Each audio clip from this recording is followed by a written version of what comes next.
Assalamualaikum warahmatullahi wabarakatuh. Shalom, Om Swastiastu, Namo Buddhaya, dan salam kebajikan.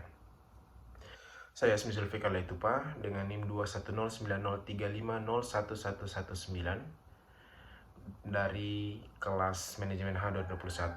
Pada video kali ini akan membahas atau akan menjelaskan materi tentang bisnis plan dan keputusan pada mata kuliah teori pengambilan keputusan yang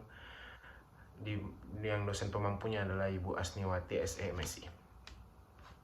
Sebelum masuk pada pembahasan materi, saya di sini sebelum masuk pada pembahasan materi, marilah kita panjatkan puji dan syukur kepada Tuhan Maha Esa, Tuhan yang Maha Esa yang telah memberikan kita rahmat dan karunia-Nya sehingga saya di sini bisa membuat video ini dengan sehat walafiat. Salawat serta salam kita curahkan kepada baginda Rasulullah SAW yang telah membawa kita dari zaman jahiliyah, dari zaman yang gelap hingga zaman yang terang benderang seperti saat ini. Maka kita langsung saja kepada materi bisnis plan dan keputusan. Definisi bisnis plan. Salah.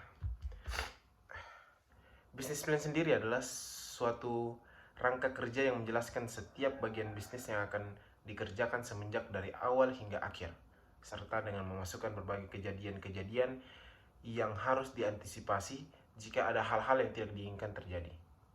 Sehingga sebuah bisnis plan dibuat dengan mengacu kepada kondisi-kondisi yang dianggap realistis atau layak untuk diterapkan. Untuk memiliki bisnis plan yang mampu mendukung pembentukan rencana strategi yang kuat, perlu terlebih dahulu melakukan pengamatan lingkungan atau environment scanning dan penjaringan pasar atau market screening. Pengamatan lingkungan adalah suatu prosedur di mana sebuah perusahaan mengamati dunia untuk perubahan-perubahan dalam kekuatan-kekuatan lingkungan yang mungkin akan mempengaruhinya. Untuk mendukung pengamatan lingkungan, maka diperlukan tindak lanjut dengan melakukan penjaringan pasar. Penjaringan pasar adalah sebuah versi pengamatan lingkungan di mana perusahaan mengidentifikasi pasar-pasar yang diinginkan dengan menggunakan kekuatan-kekuatan lingkungan untuk mengurangi pasar-pasar yang kurang diinginkan. Bentuk aplikasi dalam pengamatan lingkungan dan penjaringan pasar terakumulasi dalam keputusan-keputusan yang mendukung pembentukan rencana strategis perusahaan. Sebuah rencana strategis harus dijelaskan diantaranya dalam minimal 3 kategori, yaitu yang pertama kemampuan bersaing dari segi teknologi dan harga, lalu yang kedua memiliki hak paten, dan yang terakhir memiliki nilai keunikan produk. Joel G. Seigel dan J. Kashim mendefinisikan perencanaan adalah pemilihan tujuan jangka pendek dan jangka panjang serta merencanakan taktik dan strategi untuk mencapai tujuan tersebut. Dalam suatu organisasi, perencanaan memiliki posisi penting dari langkah-langkah berikutnya. Kematangan dan kesalahan dalam merencanakan mampu memberikan pengaruh positif dan negatif pada masa yang akan datang, sehingga suatu perencanaan yang dibuat adalah selalu memikirkan dampak panjang yang mungkin akan dialami.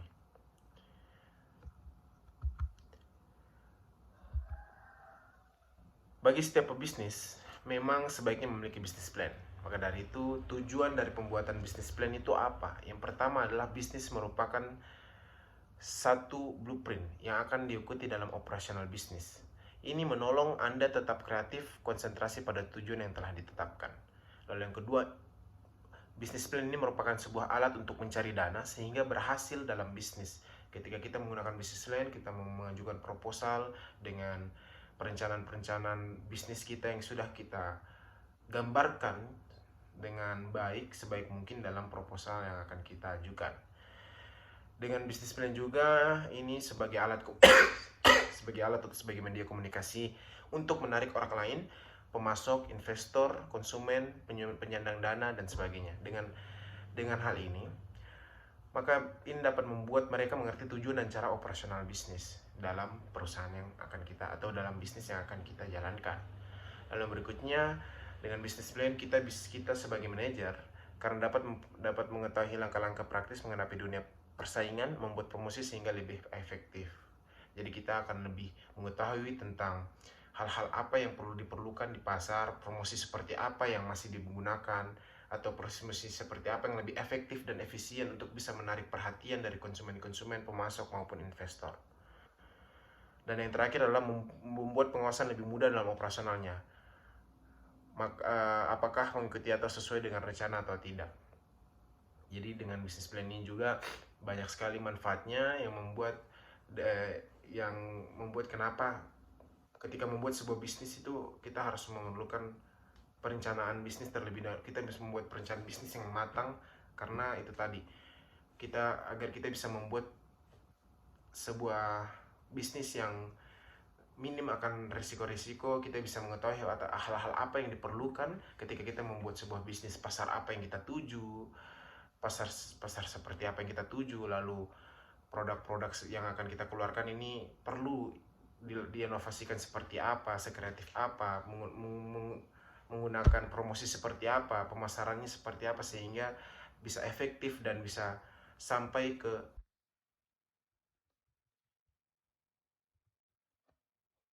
membuat pengawasan lebih mudah dalam operasionalnya dan melihat apakah sudah sesuai arahan dalam operasionalnya atau tidak. Jadi kita dengan bisnis plan juga kita bisa melihat banyak sekali manfaat dari bagaimana caranya kita memasarkan produknya kita, pasar yang kita tuju, bagaimana caranya kita promosikan produknya kita, bisnisnya kita, itu semua akan tercantum dan akan lebih efektif ketika kita menggunakan bisnis plan. Karena semua terpaku semua itu apa ya? Semua itu masuk dalam perencanaan bisnisnya yang akan kita buat. Bisnis plan juga bisnis plan yang tidak kurang baik akan menyebabkan kegagalan di kemudian hari karena beberapa faktor. Jadi ketika kita membuat sebuah bisnis plan, kita juga harus melihat hal-hal yang memang bisa menjadi pemicu kegagalan dari bisnis plannya kita. Yang pertama adalah tujuan yang ditetapkan oleh pengusaha kurang masuk akal, pengusaha kurang memiliki tanggung jawab. Jadi tujuannya perusahaan kita ini kurang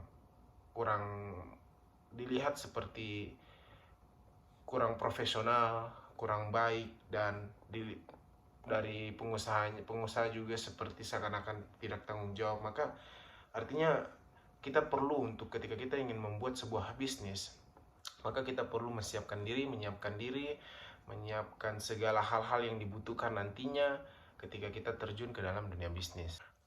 Lalu ada juga pembuatan TOR atau Turn of Reference. Kerangka acuan atau Turn of Reference merupakan rumusan pokok tujuan dan lingkup gagasan hasil dari pengkajian pendahuluan yang dituangkan dalam dokumen. Meskipun bersifat garis besar, tapi TOR diusahakan mencakup inti masalah gagasan, sehingga konsultan yang diserahi tugas mengerti apa yang diingini oleh pemilik. Dalam pembuatan TOR ini dibutuhkan orang yang mengerti bagaimana mengerjakan sebuah TOR secara baik dan jelas, artinya bisa dipahami secara cepat oleh pengguna. Jadi pembuatan TOR ini tidak bisa terlalu bertele-tele, tidak seperti yang memang intinya kita harus membuat membuat konsumen itu bisa lebih jelas lagi dan bisa lebih gampang lagi mengilustrasikan bisnis seperti apa yang akan kita lakukan. Jadi proses pengadaan kontrak itu ada perencanaan pengadaan, penyiapan dokumen, proses lelang, administrasi, lalu berbagai teknik metode dan prosedur bersangkutan dan sebagainya.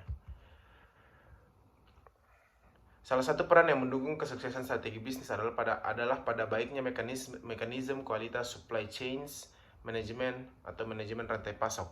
Supply chain atau dapat diterjemahkan rantai pasok adalah rangkaian hubungan antar perusahaan atau aktivitas yang melaksanakan penyaluran pasokan barang atau jasa dari tempat asal sampai ke pembeli atau pelanggan. Supply chain menyangkut hubungan yang terus-menerus mengenai barang, uang, dan informasi. Ada 5 komponen atau pelaku dalam supply chain, yaitu yang pertama buyer atau pembeli, yang kedua ada transporter atau pengangkut, warehouse atau penyimpan, seller atau penjual, dan sebagainya.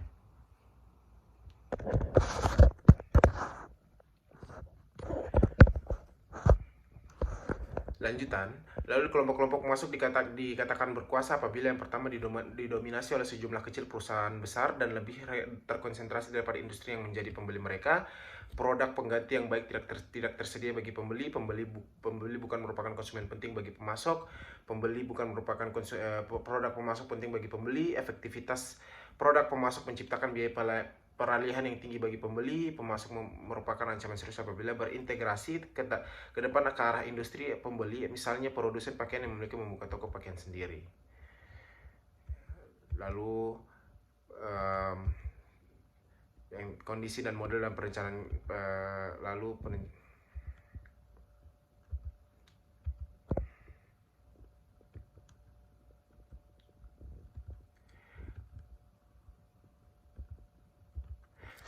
ada namanya time schedule.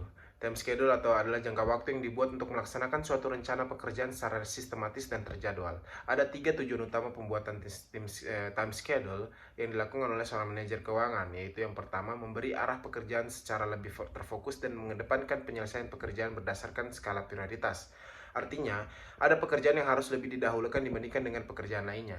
Yang kedua, diharapkan setiap pekerjaan dapat terselesaikan secara terjadwal, sehingga ini memungkinkan terwujudnya konsep efektivitas dan efisiensi yang diharapkan. Dengan kualitas time schedule yang sempurna dan disusun dengan konsep manajemen keuangan modern, serta dengan mengedepankan prudential principle dalam setiap perencanaan. Untuk mewujudkan suatu time schedule yang baik dan terencana, perlu dipahami tentang manajemen waktu atau time management. Ada beberapa poin-poin dari manajemen waktu yang dikemukakan oleh Gefrizi, Menedit et al., di mana yang pertama, identifikasi tujuan-tujuan khusus harian, motivasi dari dalam, tetapkan batas waktu, manfaatkan telepon, buatlah catatan, janganlah melakukan segala-galanya, tetapkan waktu, ajukan pertanyaan sebelum memulai pekerjaan, berorientasilah pada tindakan, berlakulah efektif, rencanakan hari esok secara terperinci, bergurulah pada pengalaman Anda dan tanyakan penggunaan waktu Anda. Lalu ada contingency plan atau adalah rencana cadangan yang dibuat untuk mengantisipasi kemungkinan dari gagalnya inti. Contingency plan dalam perspektif keuangan dalam diputuskan dalam bentuk mewakili cadangan atau reserve, aset yang bersifat dapat dipergunakan sewaktu-waktu. Cadangan aset tersebut bisa tersimpan dan tercatat dalam rencana di bagian aktiva, baik current asset maupun non-current asset. Dan yang terakhir adalah kasus dan solusi.